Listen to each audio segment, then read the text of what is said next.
出したくて輝きたくて I say I'll never lose my way.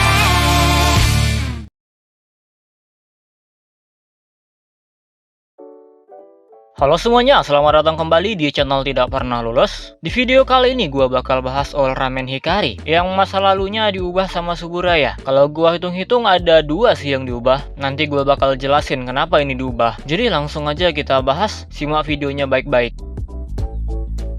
Yang pertama, masa lalu Ultraman Hikari yang diubah adalah pemberian namanya. Di series Ultraman Mebius, kita tahu kalau nama Hikari adalah pemberian dari kru guys. Dan ini dikonfirmasi di Ultraman Hikari Gaiden. Kalau nama itu emang dari manusia, bukan nama Ultraman Hikari dari awal. Tapi di UGF TAC, Ultraman Hikari udah dipanggil Hikari sama Torigia. Jadi ini langsung membantah fakta kalau nama Hikari adalah pemberian manusia. Jadi kayak seolah-olah nama itu kebetulan doang sama dengan nama aslinya. Dan kedua, masa lalu Hikari yang diubah adalah momen saat dia menjadi Hunter Knight Tsurugi. Di Ultraman Mebius ataupun Hikari Gaiden, perubahan Hikari menjadi Hunter Knight Tsurugi di planet Arp, dia cuma sendirian di sana. Tapi di UGF TAC, Hikari ternyata ditemani sama Ultraman Torigia. Dan bahkan di situ Hikari sempat menyerang Torigia. Jadi lagi-lagi masa lalu Ultraman Hikari diubah. Nah, kenapa masa lalu ini diubah sama Suburaya? Apakah ini adalah sebuah plot hole? Ternyata jawabannya bukan coy. Tapi ini adalah retcon atau retroactive continuity. Jadi ada hal-hal di masa lalu yang sengaja diubah untuk mengarahkan cerita ke arah yang baru. Nama Ultraman Hikari yang awalnya cuma pemberian diubah kalau nama itu ternyata asli. Udah dari sananya namanya Hikari. Ya biar lebih enak aja kalau ada yang manggil. Mungkin Suburaya kebingungan ya buat nama Hikari itu apa. Jadi diubahlah fakta yang udah ada. Kalau nama Hikari yang diberikan kru guys, kebetulan sama dengan nama asli Hikari. Dan untuk Hikari yang bersama Torigia, sengaja diubah agar Ultraman Torigia memiliki alasan kenapa jadi jahat. Jadi buat yang nggak tahu, Ultraman Torigia itu kan awalnya baik. Nah, ketika dia melihat Ultraman Hikari menjadi jahat, dia pun ikut-ikutan jatuh ke dalam kegelapan. Karena memang Ultraman Torigia sangat menghormati Ultraman Hikari. Jadi rasanya tepat aja kalau perubahan Hikari menjadi Hunter Knight Tsurugi disaksikan langsung oleh Ultraman Torigia. Lalu pertanyaannya, apakah flashback yang diubah akan disebut sebagai retcon? Jawabannya ya enggak lah. Misal gini, flashbacknya Gai Ultraman Orb, Natasha mati karena pertarungan Orb melawan Zeton. Tapi di flashbacknya Juggler, Natasha tuh nggak mati karena diselamatkan Juggler. Nah, flashback yang kayak gini bukan retcon, karena dari awal rencananya emang udah kayak gitu. Dan ini tidak mengubah scene yang ada, tapi ditambahkan lagi scene-scene baru. Kalau Hikari tadi, scene-nya sama, tapi dibuat scene baru dengan memasukkan Torigia. Contoh retcon lain ada flashback Devil Splinter. Ketika Taru menyerang Ultraman Belial, serangannya mengenai tubuh Belial. Tapi di scene asli Mega Monster Battle, serangan Taru sama sekali nggak kena Belial. Nah, ini juga masuknya retcon, karena scene yang sama diubah. Dan retcon ini sebenarnya nggak hanya mengubah hal kecil, tapi bisa juga mengubah hal yang besar. Misalnya dulu Ultraman era Showa, mereka itu beda-beda universe, tapi di retcon jadi satu universe semua. Sampai sekarang Ultraman Mebius, UGF, semuanya jadi satu universe. Padahal kalau kita berkaca dari Showa sana, Ultraman pertama ke Ultra Seven aja udah beda universe. Malah sequel 7 itu bukan Ultraman Ace, tapi Heisei Ultra 7.